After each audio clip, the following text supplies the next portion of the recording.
So finally Bigg Boss Tamil season 8 ஓட tax வந்து start ஆயிடுச்சு. இந்த வருஷம் வந்து ரொம்ப லேட் ஆகுது. இன்னும் வந்து ஐலோகோ கூட ரிவீல் பண்ணல. தெலுங்குலாம் வந்து ஷோவே ஸ்டார்ட் பண்ண போறாங்க அப்படி இப்படிங்கிற மாதிரி நிறைய பேர் சோஷியல் மீடியாவில் சொல்றாங்க. ஆனால் என்னோட கருத்து வந்து போன வருஷம் மட்டும்தான் இந்த ஐலோகோ வந்து கொஞ்சம் சீக்கிரமாக ரிவீல் ஆச்சு. மற்ற எல்லா வருஷமும் வந்து இவ்வளோ டைம் வந்து எடுக்க தான் செஞ்சிச்சு.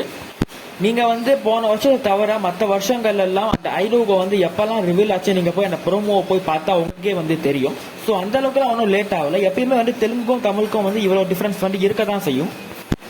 ஆனால் இந்த வருஷம் வந்து ஹோஸ்ட் யாருங்கிறது வந்து இன்னும் கன்ஃபார்மாக வந்து தெரியல. அதனால தான் வந்து இவ்வளோ வந்து கியூரியாசிட்டி. ஆனால் கன்ஃபார்மாக தெரியாமல் இருந்தாலும் கூட வந்து விஜய் சேதுபதி சார் தான் ஹோஸ்ட் பண்ண போறாரு அப்படிங்கிறது வந்து 90% வந்து கன்ஃபார்ம் ஆயிடுச்சு. இன்னும் சேனல் சைட்லன்னு சொல்றது மட்டும்தான் பாக்கி. சரி, எல்லாரும் வெயிட் பண்ணிருக்கிற அந்த ப்ரோமோ எப்போ வரும்னா, இப்போ வந்து அந்த ப்ரோமோவை பற்றி ஒரு அப்டேட் கிடச்சிருக்கு. அதாவது நேற்று தான் வந்து இந்த ப்ரோமோ ஷூட்கான வந்து ஷூட்டிங் வந்து நடந்து முடிஞ்சிச்சு. இதை வந்து சும்மா ஒன்று நான் வந்து சொல்லல, அதுக்கான ப்ரூஃபே வந்து இருக்கு. நேற்று வந்து பாண்டிச்சேரியில் விஜய் சேதுபதி சாரை வச்சு ப்ரோமோ ஷூட் வந்து பண்ணியிருக்காங்க. ஒரு 5லேருந்து 6 மணி நேரம் வரைக்கும் வந்து பண்ணியிருக்காங்க. அந்த ஃபோட்டோவில் அவரோட காஸ்டியூம்ஸ்லாம் வச்சு பார்த்தாலே நமக்கு தெரிஞ்சிடும் இது வந்து பிக் பாஸோட ப்ரோமோ ஷூட் தான் அப்படின்னு சொல்லிட்டு. ஸோ எப்படி தான் அவங்க வந்து எடிட் பண்ணாலும் இப்போ வரப்போகிற வாரத்தில் கண்டிப்பாக வந்து ஐலோகோ வந்து ரிவீல் ஆயிரும். அதுக்கப்புறம் வர வாரத்தில் வந்து கண்டிப்பாக வந்து மெயின் ப்ரோமோ வந்து வந்துடும். அதுக்கு மேலே வந்து கண்டிப்பாக லேட் ஆகாது.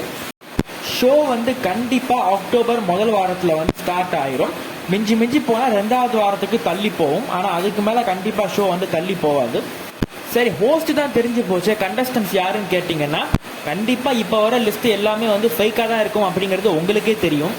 கன்ஃபார்மாக லிஸ்ட் வந்ததுக்கப்புறமா நானே வந்து ஒன்று ஒன்றா அப்டேட் பண்ணுறேன். ஸோ இதே மாதிரி வீடியோஸை தொடர்ந்து பார்க்க மறக்காமல் நம்ம சேனல் சப்ஸ்கிரைப் பண்ணுங்க. தேங்க்ஸ் ஃபார் வாட்சிங். பாய்.